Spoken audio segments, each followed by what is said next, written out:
Influenza ए के मरीजों में स्वाइन फ्लू के सब टाइप की पुष्टि हुई है। H1N1 सब टाइप के मरीज पॉजिटिव आ रहे थे, अब H3N2 के मरीज भी सामने आए हैं। यह इन्फ्लुएंजा ए का सब टाइप है जो स्वाइन फ्लू को प्रेजेंट करते हैं और महामारी बनने की क्षमता रखते हैं।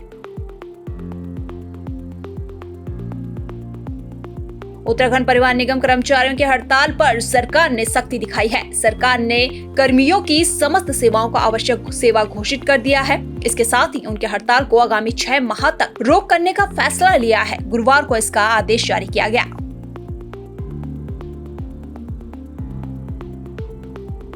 बच्चों के बस्ते का बोझ कम करने के लिए शिक्षा मंत्री धन सिंह रावत ने SCERT उत्तराखंड के अधिकारियों को प्रस्ताव तैयार कर शासन को भेजने के निर्देश दिए हैं। शिक्षा मंत्री के अनुसार आगामी सत्र से ही नई व्यवस्था को लागू कर दिया जाएगा।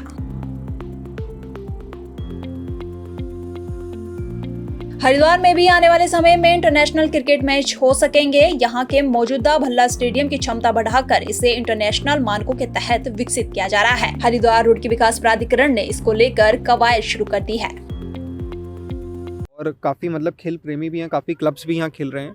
तो हम लोगों का और ये भी था आशा थी कि आगे जाके हम कुछ और अच्छे मैचेस करा पाएँ। इधर हम लोग लाइट फैसिलिटी भी प्रोवाइड कराएंगे, जो फ्लड लाइट्स रहती हैं, जो रात के जो आपके मैचेस होते हैं वो भी हम यहाँ ऑर्गेनाइज करा पाएंगे। एम ये है कि एक ग्राउंड जो रहता है वो तो इंटरनेशनल लेवल का हम बनाएंगे ही, इसमें सारी फैसिलिटीज़ हम देंगे जो एक इंटरनेशनल ग्राउंड में रहती है। जो फेज़ 1 रहेगा उसमें हमारा पहले है कि हम ग्राउंड को कॉम्पिटेंट बनाएं कि वो एक सफिशेंट जो हमारे डायमेंशंस रहते हैं उसको क्वालिफाई करे। फेज़ 2 में we will come up with the stands, जो बेसिक फैसिलिटीज़ जैसे प्लेयर्स एरिया रहता है, आपका मीडिया बॉक्स रहता है, कमेंट्री बॉक्स रहता है, ऑडियंस हमारा स्टैंड रहता है, जो क्राउड आता है उसके बैठने के लिए जगह रहती है, वो सारी फैसिलिटीज़ हम लेकर आएंगे। बिजली के बढ़ते दामों, बिजली विभाग में व्याप्त भ्रष्टाचार, बढ़ती बेरोजगारी, शहर में पानी सहित भू कानून और मूल निवास को लेकर एक बार फिर लोगों ने हुंकार भरी है। हल्द्वानी के बुद्ध पार्क में स्वराज सेवा दल के नेतृत्व में वृहद धरना प्रदर्शन किया गया। सैकड़ों की तादाद में पहुंचे लोगों ने सरकार को चेताते हुए कहा कि प्रदेश के प्राकृतिक संसाधनों पर पूंजीपतियों का कब्जा हो रहा है, लेकिन प्रदेश सरकार का मूलभूत सुविधाओं को लेकर कोई ध्यान नहीं है। उत्तराखंडी बेरोजगार हो रहा है। आज हम पर भू कानून की बात कर रहे हैं तो मुकदमा लिखने के लिए इतनी बड़ी फोर्स लगा दी है, क्यों? और हम मूल निवास, भू कानून, भ्रष्टाचार को खत्म करेंगे, मूल निवास और भू कानून लेके रहेंगे।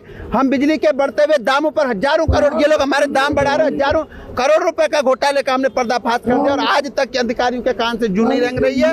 इस प्रदेश में गलत नहीं होने देंगे, उत्तराखंडी है, क्रांति लिख देंगे, क्या इस प्रदेश में न्याय लेके रहेंगे। देखिए, हमारी पूरी कोशिश ये है कि जो शासन और प्रशासन की मनमानियां चल रही हैं, बार बार ज्ञापन देने के बाद, बार बार आंदोलन करने के बाद भी ये लोग समझ में इन लोगों को नहीं आ रहा है, तो हम उग्र आंदोलन पर उतर आए हैं आज।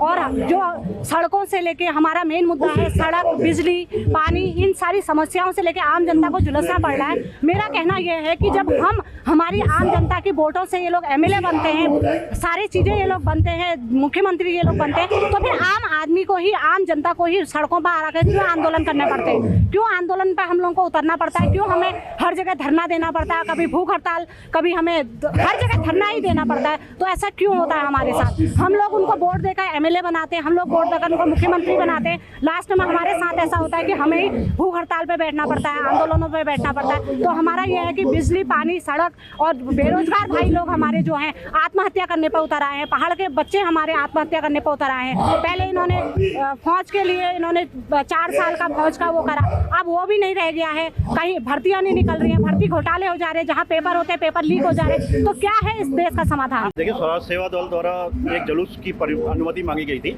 जिसको अनुमति नहीं है और आज ये बुद्ध पार्क पर बैठ के प्रदर्शन कर रहे हैं। इसी वजह से यहाँ पे पर्याप्त सुरक्षा बल यहाँ पे लगे हैं।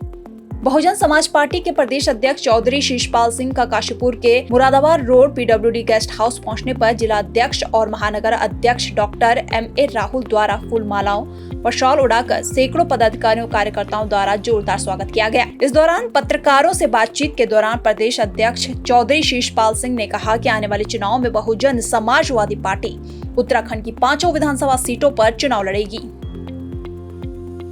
देखिए, हमारे प्रदेश अध्यक्ष जी आज हमारे काशीपुर में पधारे हैं। पहले तो मैं उनका स्वागत करता हूं।